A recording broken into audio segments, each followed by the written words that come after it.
It began with a dare. Shadowmere Manor had been a local legend for years, but none of the group, Mia, Ethan, Lucy, Ryan, and Sam, had ever believed the rumors.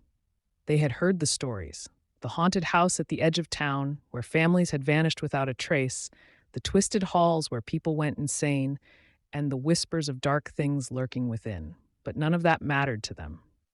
They were young, daring, and ready to prove the stories were nothing more than myths. One crisp autumn evening, the five friends stood at the gates of Shadowmere Manor. The mansion loomed before them like a dark, brooding giant. Its windows were black as pitch, and the air around it seemed thick with tension, as though the house itself was watching them. The wrought iron gate creaked in the wind, a slow, haunting melody that echoed in their ears. "Are we really doing this?" Ethan asked, his voice full of hesitation, though his bravado never faltered. He gripped the gate with both hands and pulled it open, the rusted hinges screeching in protest. "Come on," Mia said, her eyes glittering with the thrill of the unknown. "It's just a house. Nothing's gonna happen." Ryan grinned, adjusting his jacket. "Exactly. And if something does, we'll be the ones to tell the story." Lucy, who had remained silent up until now, finally spoke. "I don't know. This place gives me the creeps." The others laughed off her concerns. They were in their prime, ready to face any challenge. They walked through the gates, making their way toward the front door. It stood ajar, as if waiting for them. The first door, the awakening. The moment they stepped inside, the door slammed shut behind them with a deafening thud. The sound echoed through the vast, empty space, and the air grew cold, suffocating.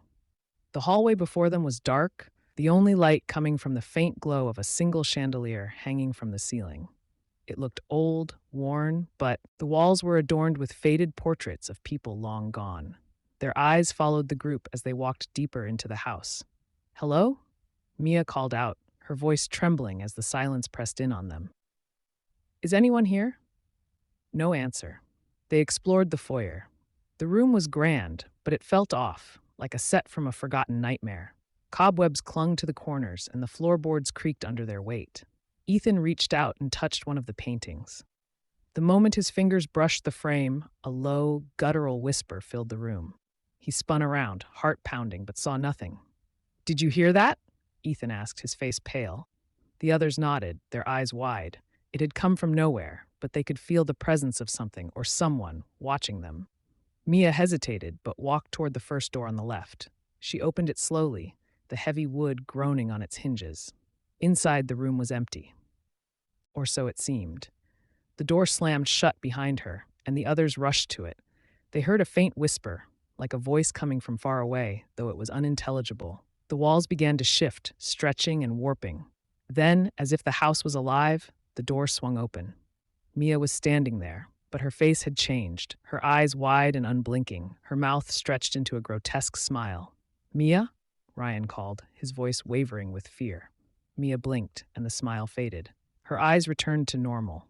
"What's happening?" she asked, her voice shaky. I don't know what just happened." The others exchanged uneasy glances. Something wasn't right.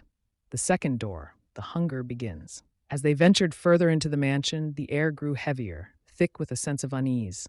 Each door they opened led to more disturbing sights. Rooms filled with furniture covered in dust, the air rank with the smell of decay. But nothing compared to the second door. Ryan opened it and found himself in a room covered in blood. The walls were soaked, dripping thick, red streaks that splattered across the floor like a macabre canvas. In the center of the room was a large, rusted bathtub filled to the brim with a dark, coagulated liquid. As Ryan stepped forward, a low growl reverberated through the room.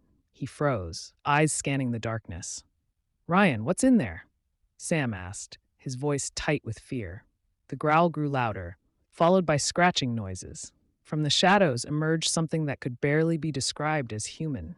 It was hunched over, its skin pale and slick, like it had been submerged in the liquid for years. Its eyes were wide and unblinking, its mouth stretched into a horrific grin.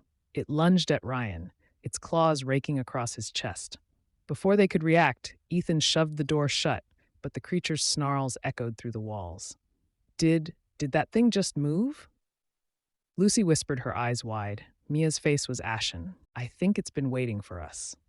The third door, the Hall of Eyes. The group pressed on, each door revealing new horrors, each more twisted than the last. But they could not turn back. The mansion seemed to warp around them, the rooms shifting as though the house itself had become a labyrinth, an unending spiral of terror. Behind the third door, they found themselves in a hallway lined with mirrors. But these weren't ordinary mirrors. The reflections weren't just distorted, they were alive. The faces in the mirrors stared back at them, their mouths opening in silent screams, their eyes tracking every movement the group made. "Get away from the mirrors," Sam warned, his voice trembling. But it was too late. One by one, the reflections began to move, their eyes following the group, mouths opening wide as if to scream. Then, one of the reflections stepped forward from the glass. Its movements were jerky, unnatural, like a puppet pulled by invisible strings. Mia backed up, but the mirror version of her reached through the glass and grabbed her arm. The others tried to help, but their reflections were now pulling them in too. The walls vibrated as if the mansion itself was laughing. Finally, they all managed to break free, slamming the door shut. They were panting, their hearts racing, but none of them spoke. They didn't need to. They all felt it, the growing sense that the mansion was playing a game, one they couldn't win. As they continued, the group was increasingly aware of a strange ticking sound. The mansion seemed to hum with an unnatural energy, the very air vibrating with a malevolent presence. They reached the next door, and this time, Mia was the one who opened it. Inside, a massive grandfather clock stood at the center of the room. Its brass hands moved in reverse, ticking backward with a deafening sound that rattled their bones. The walls were covered with faded clocks, all ticking in sync, their faces cracked and broken. But the clocks weren't the only thing moving. In the corner of the room, a figure crouched. It was a woman, her hair long and matted, her face pale and gaunt. She was whispering something under her breath. The group tried to back away, but the floor shifted beneath them, pulling them closer to the ticking clocks. "Why are you here?" the woman croaked, her voice like dry leaves. Lucy stepped forward, unsure if she should speak, but Mia grabbed her arm. "We need to leave," she whispered, pulling Lucy back. But it was already too late. The clocks began to spin faster, their hands moving like a blur, and the woman's eyes snapped open. The floor beneath them began to crack, and from the cracks, black hands reached up, grabbing at their ankles, pulling them toward the heart of the ticking madness. As the door closed behind them, they were plunged into darkness. The air was thick and heavy, each breath feeling like a struggle. The room was alive, breathing. The walls expanded and contracted as though the house itself had lungs. The group tried to move, but the air was so thick it felt like they were swimming through it. Mia gasped for air, but her lungs couldn't seem to fill.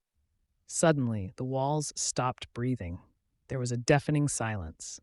Then a voice, soft, almost like a whisper, but unmistakable, echoed through the room. "You shouldn't have come," it said. The floor beneath them began to buckle, and the walls closed in. The group scrambled to find a way out, but the room shifted, its walls closing faster, squeezing tighter, until the air was so thin they could barely breathe. "Help!" Ryan screamed, but his voice was lost in the roar of the collapsing room. After what seemed like an eternity, they stumbled into the final room. It was vast, too vast to be contained by any normal house. The walls stretched high, their edges obscured by a dense, swirling fog. In the center of the room stood a massive door, black as night, covered in intricate carvings of strange symbols and twisted faces. It was the door they had been searching for, the one that would lead them to their escape, or their doom. Mia reached for the door, her fingers trembling as she gripped the handle. The moment she touched it, the house shook violently, as though the mansion had been holding its breath. The door swung open with a groan, revealing the heart of Shadowmere, a massive, pulsing, beating organ suspended in midair, surrounded by writhing shapes and distorted figures, all trapped within its fleshy surface. It was then that the truth. Shadowmere was not just a house. It was a living, breathing creature, and they had been its prey from the very beginning. The mansion had been waiting for them, luring them deeper with each door they opened, until they were nothing more than part of its grotesque heart. As they tried to flee, the mansion's heart surged, pulling them into its depths, their screams melding with the cries of those who had come before. Shadowmere had claimed them all. And as the door slammed shut behind them, the mansion stood silent once more, its hunger now satisfied, until the next group of souls dared to enter its twisted halls.